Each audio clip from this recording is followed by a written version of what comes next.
Alhamdulillah jalla wa ala wassalatu wassalamu ala nabiyyihil huda sayyidina wa qudwatina wa maulana Muhammadinil Mustafa wa ala alihi wa ashabihi wa atba'ihi ahlil khairi was sidqi wal wafa. Amma ba'du, فيا عباد الله أتباع الرسول صلى الله عليه وسلم أوصيكم ونفسي بتقوى الله وافعلوا الخير لعلكم تفلحون. إن الله تعالى يقول وبقوله يهتدي المهتدون. أعوذ بالله من الشيطان الرجيم. يا أيها الذين آمنوا اتقوا الله وقولوا قولا سديدا يصلح لكم أعمالكم ويغفر لكم ذنوبكم ومن يطع الله ورسوله فقد فاز فوزا عظيما.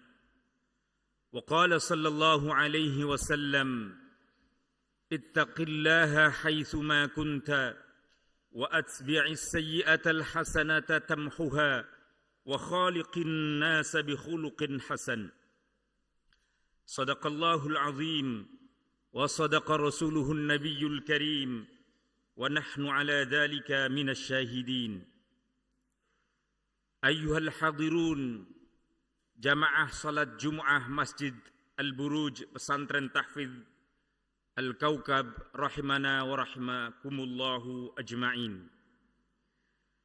Mengawali mimbar khutbah yang mulia ini, marilah kita semua yang hadir senantiasa menegaskan dan mengingatkan kepada diri kita masing-masing untuk terus berupaya memperkuat kualitas iman dan takwa kita kepada Allah dengan melaksanakan segala perintahnya sekaligus menjauhi larangannya, serta dibarengi dengan upaya kita untuk meningkatkan amal soleh kita, amal kebajikan kita kepada sesama makhluk Allah Subhanahu wa ta'ala.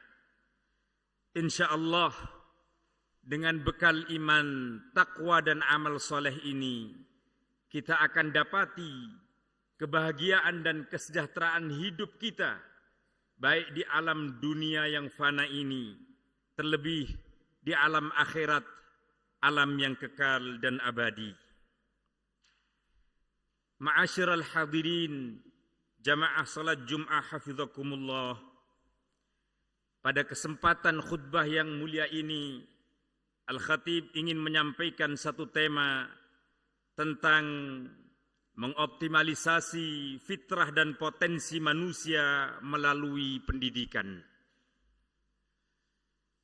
Manusia adalah makhluk Allah yang paling sempurna. Ia memiliki perangkat penciptaan yang tidak dimiliki oleh makhluk-makhluk yang lain. Hanya manusia yang diciptakan dengan kelengkapan yang utuh, yaitu jasad, ruh, akal, dan hawa nafsu. Malaikat diciptakan oleh Allah tanpa hawa nafsu. Syaitan diciptakan tanpa hidayah imaniyah. Binatang diciptakan tanpa memiliki akal fikiran. Kesempurnaan penciptaan manusia inilah yang kemudian menjadikannya sebagai makhluk yang paling mulia.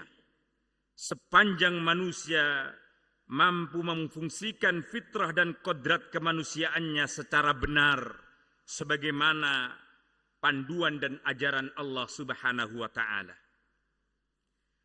Namun tentu sebaliknya, jika manusia telah keluar dari fitrah dan kodrat kemanusiaannya, maka ia justru akan mendapati kehinaan yang paling nista, bahkan di bawah kehinaan iblis sekalipun, di bawah kenistaan binatang-binatang buas sekalipun.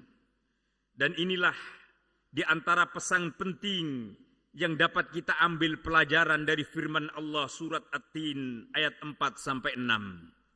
A'udzu billahi minasy syaithanir rajim.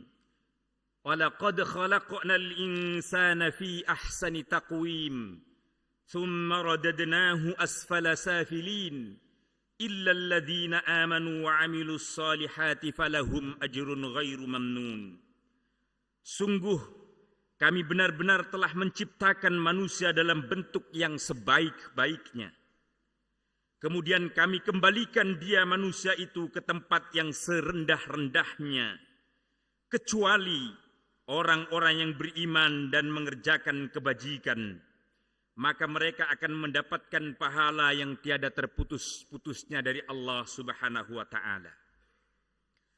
Ma'asyiral hadirin, jamaah salat Jum'ah hafizakumullah.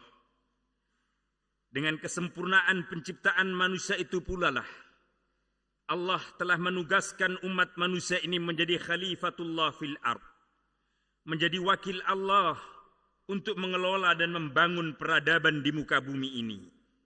Dan untuk tugas mulia itu, manusia selain dibekali dengan akal fikiran, pun juga diutus kepadanya para rasul dan diturunkan kepadanya kitab-kitab suci untuk memandu dan memberikan bimbingan manusia agar mampu mengelola dan kemudian memakmurkan bumi demi terwujudnya kemaslahatan kehidupan di dunia serta meraih kebahagiaannya di alam akhirat kelak. Maka dalam menjalankan kekhalifahan itu serta untuk merawat jagat dan membangun peradaban, manusia harus menjalankan dua tugas dan fungsi penting, yaitu yang pertama menegakkan dakwah melalui amar ma'ruf nahi mungkar, dan kemudian mengembangkan pendidikan melalui upaya memanusiakan manusia sesuai dengan fitrah, kudrat, dan potensinya. Dalam konteks ini, penyelenggaraan pendidikan sebagaimana dalam konsep Al-Imam Abu Hamid Al-Ghazali yang menegaskan bahwa manusia ini terdiri dari 3 unsur paling pokok dan utama. 3 unsur dari jati diri kemanusiaan itu adalah raga, akal, dan ruh. Karenanya itu, menurut pandangan Al-Imam Al-Ghazali, proses pendidikan harus mampu memaksimalkan olah raga, olah jiwa, dan olah akal manusia. Pandangan Al-Imam Al-Ghazali ini sesungguhnya juga bersumber dari ayat-ayat Al-Quran Al-Karim sebagaimana ditegaskan oleh Allah dalam surah Al-Baqarah ayat 129. Allah berfirman, A'udzu billahi minasy syaithanir rajim. Rabbana wab'ats fihim rasulan minhum yatlu 'alaihim ayatika wa yu'allimuhumul kitaba wal hikmata wa yuzakkihim innaka antal azizul hakim. Wahai Tuhan kami, utuslah di tengah mereka seorang rasul dari kalangan mereka sendiri umat manusia yang kemudian akan membacakan kepada mereka ayat-ayat-Mu dan mengajarkan kitab dan hikmah kepada mereka, dan kemudian mensucikan hati mereka.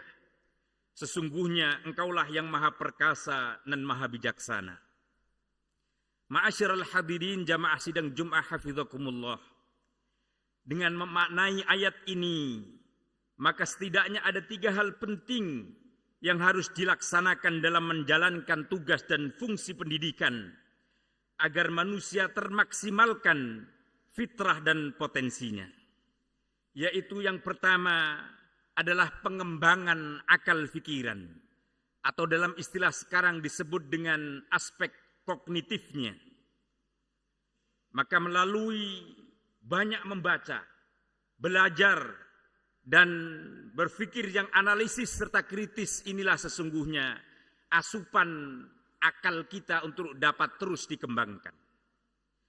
Yang kedua adalah mengajar, mendidik, dan memberikan suri tauladan melalui berbagai upaya yang mampu mengembangkan aspek psikomotorik peserta didik. Oleh karena ilmu memang harus diaplikasikan.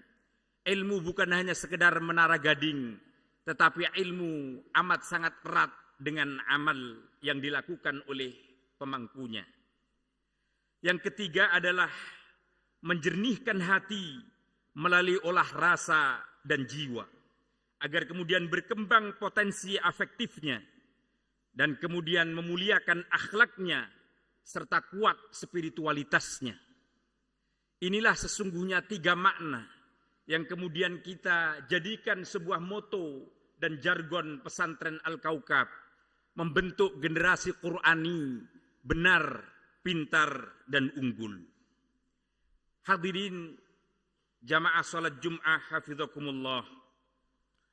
Untuk itulah karenanya upaya pendidikan harus diarahkan ke arah untuk pengembangan 3 unsur utama yang dimiliki oleh manusia itu, yaitu akal, kemudian fisik, dan yang terakhir adalah ruh atau hatinya. Karenanya itu benar apa yang kemudian dicanangkan oleh UNESCO, United Nations Education, Scientific and Culture Organization, bahwa upaya meningkatkan kualitas suatu bangsa tidak ada cara lain kecuali melalui peningkatan mutu dan kualitas pendidikan. Kemajuan suatu bangsa, kata kuncinya adalah peningkatan mutu pendidikan. Pembangunan pendidikan harus didahulukan di atas pembangunan yang lain. Proses pendidikan ini harus mampu mengantarkan manusia sadar akan dirinya sebagai seorang manusia, meningkatkan harkat dan martabatnya, atau dalam bahasa lain, pendidikan harus mampu memanusiakan manusia. Penjelasan Al-Quran ini, para hadirin jamaah sekalian, sesungguhnya inline dengan pilar pendidikan yang dirumuskan oleh PBB melalui UNESCO, yang menyatakan bahwa ada 4 pilar utama penyelenggaraan pendidikan agar ia kemudian mampu mengembangkan dan memaksimalkan potensi dan jati diri kemanusiaan kita. 4 pilar itu adalah yang pertama dikatakan learning to know. Pilar di mana dimaksudkan mampu meningkatkan kognitif peserta didik akan penguasaan yang dalam dan luas atas berbagai ilmu pengetahuan. Kemudian yang kedua disebutkan learning to do, yaitu pilar yang mampu menuntut peserta didik untuk mempunyai keunggulan, mempunyai keterampilan tertentu yang disebut dengan psikomotorik, atau dengan bahasa lain, belajar untuk mengaplikasikan ilmu, belajar untuk berkarya, dan mengaplikasikan ilmu pengetahuan yang terus dipelajari dan didapat dari berbagai ilmu pengetahuan. Pilar yang ketiga adalah learning to be, yaitu satu pilar yang merupakan konsep belajar untuk dapat mandiri, untuk dapat menjadikan dirinya berupaya menjadi dirinya sendiri, menjadi orang yang mampu bertanggung jawab mewujudkan tujuan bersama. Learning to be ini tentu tidak dapat lepas dari 2 pilar sebelumnya, karena penguasaan pengetahuan dan keterampilan merupakan bagian dari proses menjadi dirinya sendiri atau learning to be. Kemudian pilar yang keempat, yang terakhir adalah learning to live together. Pilar keempat ini adalah memiliki tujuan agar hidup manusia sebagai makhluk sosial, makhluk yang selalu berkait dengan manusia-manusia yang lain. Manusia tidak akan dapat hidup tanpa kehadiran dan bantuan orang lain. Karenanya itu belajar memahami dan menghargai orang lain, sejarah mereka dan nilai-nilai agamanya adalah tugas pendidikan mengantarkan peserta didiknya ke gerbang yang amat penting ini. Dan tentunya pilar keempat ini pun harus ditopang dengan pilar-pilar sebelumnya dengan sebaik-baiknya. Ma'asyiral hadirin jamaah salat Jum'ah Masjid Al-Buruj rahimana wa rahimakumullah. Karenanya di penghujung khutbah yang mulia ini dan bersesuaian dengan momentum memasuki bulan Agustus jelang memperingati hari kemerdekaan Indonesia ke-79, marilah kita semua sebagai warga bangsa Indonesia, terutamanya para santri-santri, untuk terus bersama menegaskan komitmen kita semua untuk menjalankan fungsi dan peran pendidikan sesuai dengan posisi dan tugas kita masing-masing dalam ikhtiar kita mewujudkan bangsa yang berharkat, bermartabat, dan berdaya saing menuju negara yang maju dalam keadilan dan adil dalam kemakmuran, negara baldatun tayyibatun wa rabbun ghafur. Hadirin jamaah salat Jumat hafizakumullah, inilah khutbah kita pada kesempatan kali ini.